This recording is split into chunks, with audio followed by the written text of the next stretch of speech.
একটি সময়ের কথা, একটি সুন্দর বন ছিল। সেই বনে ছিল একটি ছোট্ট লাল রঙের শিয়াল।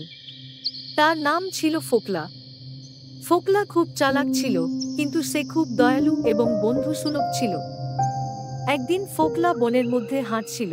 হঠাৎ সে শুনল একটা মৃদু কাঁদার শব্দ। সে দেখতে পেল যে একটি ছোট্ট খরগোশ গর্তে পড়ে গেছে এবং উঠতে পারছে না। ফোকলা তার কাছে গিয়ে বলল, কাঁদিস না, আমি তোর সাহায্য করব। ফোকলা একটি লম্বা ডাল নিয়ে এল এবং গর্তের মধ্যে রেখে দিল। খরগোশ ডালটা ধরে উঠে এল এবং ফোকলাকে ধন্যবাদ জানাল। খরগোশটি বলল, তুমি আমার জীবন রক্ষা করেছ, আমি তোমার প্রতি কৃতজ্ঞ। ফোকলা হাসি মুখে বলল, বন্ধুরা একে অপরের সাহায্য করে। যদি তুই কখনো সমস্যায় পড়িস, আমাকে ডাকিস। এরপর থেকে ফোকলা ও খরগোশ ভালো বন্ধু হয়ে গেল।